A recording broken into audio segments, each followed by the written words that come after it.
Have you ever noticed it without being able to fully explain it? Talking to someone who grew up in the 1990s feels different. Not dramatic, not distant, just calibrated. They listen without rushing to respond. They don't scramble to fill every silence. They're present without performing presence. There's a steadiness in the way they hold a conversation, like they're fully there but not trying to prove it. At first, it's easy to mislabel this as personality. Maybe they're introverted. Maybe they're laid back. Maybe they just aren't immersed in online culture.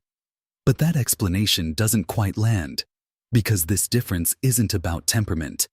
It's about timing. People born in the 1990s didn't just grow up in a different era. They grew up during a transition the human nervous system had never experienced before. They learned how to relate to the world before constant stimulation became the baseline. Then they had to adapt as everything accelerated around them. So what you're sensing isn't detachment. It isn't nostalgia. It's regulation. A nervous system that learned how to be with itself before it learned how to broadcast itself. A way of moving through conversations that doesn't require constant feedback in order to feel real. Once you notice that difference, it becomes hard to unsee. It shapes how they relate to silence, to technology, and to other people long after childhood ends.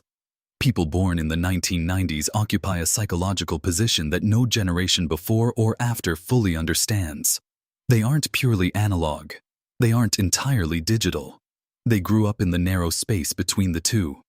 Their early childhood unfolded in a world that still moved slowly enough to feel solid. Communication required intention. If you wanted to see someone, you planned ahead. If you wanted information, you searched patiently. If you missed something, it was simply gone. There was no rewind for Saturday morning cartoons. No endless archive of moments waiting online. Family gatherings weren't documented from every angle. Embarrassing moments faded instead of living forever. Joy existed fully in the moment because there was no expectation that it needed to be captured or validated. Then, almost without warning, the ground shifted. Technology didn't arrive gradually. It accelerated. Speed became expectation. Availability became default. Visibility became currency. And this happened while their identities were still forming. That's what it means to be a bridge generation. A bridge doesn't fully belong to either side. It exists to connect what came before with what came after. Psychologically, that role carries weight. People from the 1990s learned how to code switch between worlds. One moment they move comfortably through digital spaces. The next they crave depth that technology struggles to replicate. They understand convenience, but they remember cost. They value progress, but they remember what was traded for it. That constant adjustment built flexibility.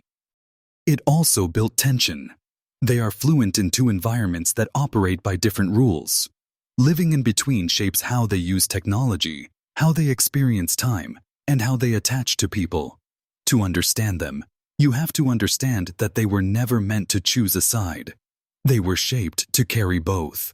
Boredom is one of the most overlooked differences. For people who grew up in the 1990s, boredom wasn't an emergency. It was part of daily life. There was no infinite stream of content in your pocket. No algorithm stepping in the moment stimulation dipped. When boredom appeared, it stayed. That forced a choice: remain uncomfortable or create something from the emptiness. So they invented games. They daydreamed. They replayed conversations in their heads. They learned how to occupy their own minds without external input. Over time, that trained more than imagination. It trained emotional self-regulation. When nothing distracts you, your nervous system learns to settle itself. If this moved you, comment 9 right now. If it didn't, comment 0. Your voice matters. Take 1 second and share it. You learn that discomfort rises, peaks, and fades. You learn that restlessness isn't fatal. Today, boredom is often treated like a glitch to eliminate immediately. But for this generation, boredom was a teacher. It showed them that inner life could hold attention on its own. This is why silence doesn't automatically signal emptiness to them. Silence signals space, possibility, depth. Waiting shaped them too. In the 1990s, waiting was built into everyday life. You waited for a movie to be available at the video store.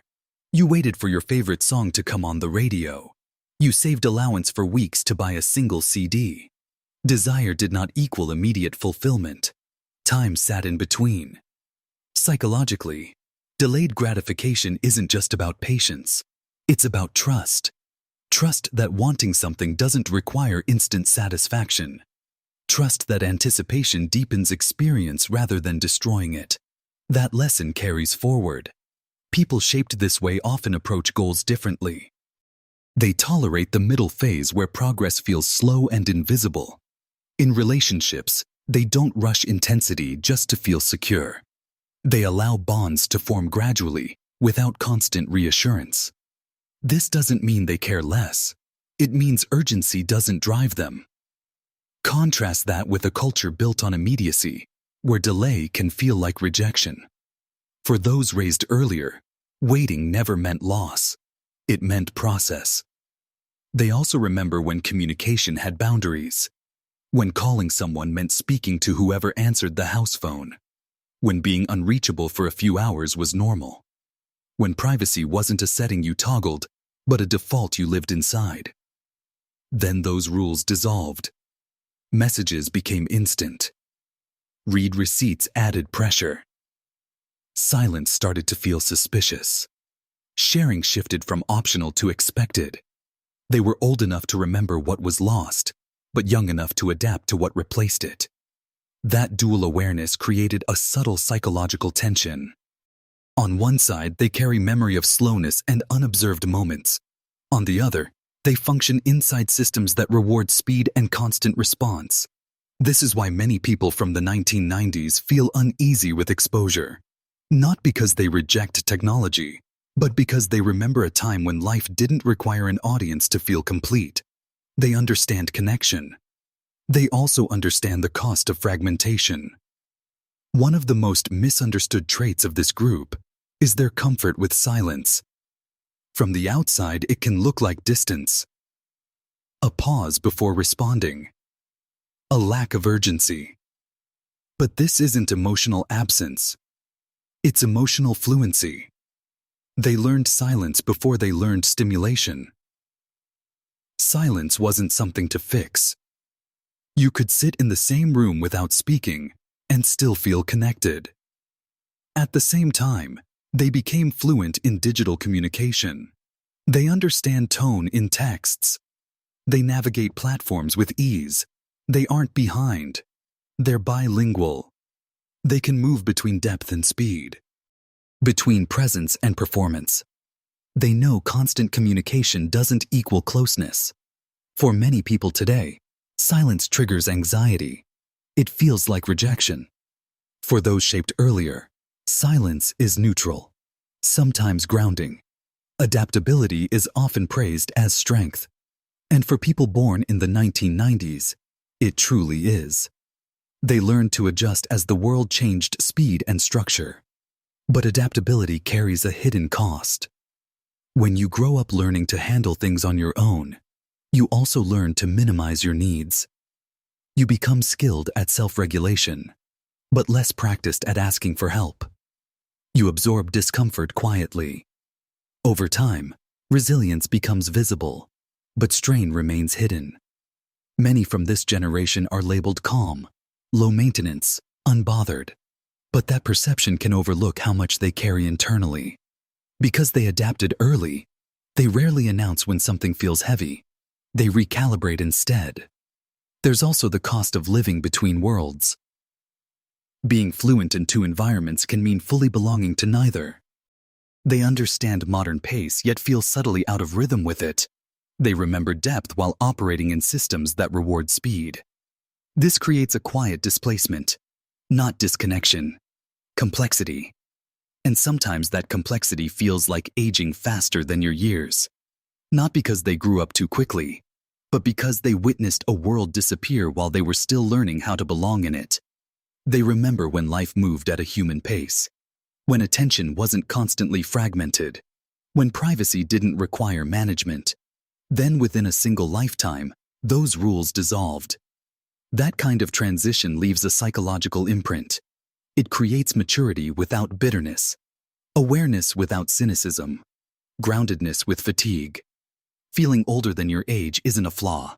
It's the mark of having lived through visible transition. This isn't about one generation being better. It's about timing. People born in the 1990s aren't slower than the world. The world simply learned to move faster. They aren't distant. They learned regulation before stimulation became constant. What shaped them wasn't resistance to change. It was exposure to contrast. If you see yourself in this, there's nothing you need to fix. You're not behind. You're not out of place. You carry a rhythm formed in a different environment, and it still serves you. And if you didn't grow up this way, understanding it can deepen empathy. Because what looks like distance is often balance. What looks like slowness is often steadiness.